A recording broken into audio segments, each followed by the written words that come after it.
গাজার মিশর সীমান্তে রাফা ক্রসিংয়ের ফিলিস্তিন অংশ দখল করে নিয়েছে ইসরায়েলি বাহিনী। আন্তর্জাতিক গণমাধ্যমের সূত্রে জানা গেছে, রাফা ক্রসিং এলাকায় বেশ কিছু ইসরায়েলি ট্যাঙ্কও দেখা গেছে। এই প্রেক্ষাপটে জার্মানি জানিয়েছে, গাজায় বড় ধরনের আক্রমণ পরিচালনা করা উচিত হবে না। সামাজিক যোগাযোগ মাধ্যম এক্সে জার্মান পররাষ্ট্রমন্ত্রী আনালিনা বেয়ারবক হুঁশিয়ারি দিয়ে বলেছেন, রাফায় বড় রকমের আক্রমণের বিরুদ্ধে আমি সতর্ক করছি। 10 লাখের বেশি মানুষ হাওয়ায় মিলিয়ে যেতে পারে না, তাদের নিরাপত্তা দরকার। জরুরি ভিত্তিতে তাদের মানবিক ত্রাণ সহায়তা প্রয়োজন। তিনি আরও বলেন, অবিলম্বে রাফা এবং কারেম আবু সালেম সীমান্ত পারাপারের জন্য পুনরায় খুলে দিতে হবে।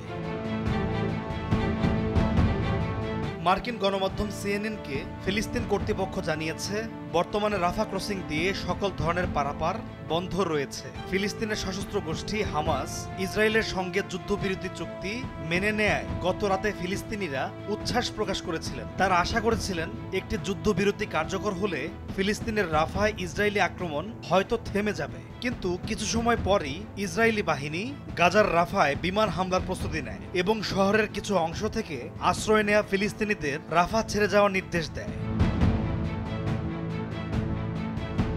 আন্তর্জাতিক গণমাধ্যমগুলো জানায়, ফিলিস্তিনের সশস্ত্র গোষ্ঠী হামাস ইসরায়েলের সঙ্গে যুদ্ধবিরতিতে রাজি হওয়ার পরও রাফায় অভিযান শুরুর নির্দেশ দেন ইসরায়েলি প্রধানমন্ত্রী বেনিয়ামিন নেতানিয়াহু। এরপরই রাতের অন্ধকারে রাফায় ঢুকে পড়ে ইসরায়েলি ট্যাঙ্ক। মিশরের আল কাহিরা টেলিভিশন এই সময়কার ভিডিও ফুটেজ সম্প্রচার করেছে। ওই ফুটেজে বন্দুকযুদ্ধ ও বিস্ফোরণের শব্দ শোনা গেছে। এছাড়া ট্যাঙ্ক এবং হেলিকপ্টারের শব্দ শুনতে পাওয়া গেছে। গাজার রাফা নামের এই শহরটি এখন 14 লাখেরও বেশি বাস্তুচ্যুত ফিলিস্তিনির আশ্রয়স্থল। তাই রাফায় ইসরায়েলি বাহিনীর অভিযান নিয়ে উদ্বেগ প্রকাশ করেছেন জাতিসংঘ সাধারণ পরিষদের সভাপতি ডেনিস ফ্রান্সিস। তিনি বলেন, এই ধরনের অবিবেচনাপূর্ণ অভিযানের অর্থ হচ্ছে আরও মানবিক বিপর্যয় এবং কোনো কিছুর মাধ্যমেই এটিকে ন্যায্যতা দেওয়া যায় না। পলাশ খান, নিউজ ডেস্ক, ভোরের কাগজ।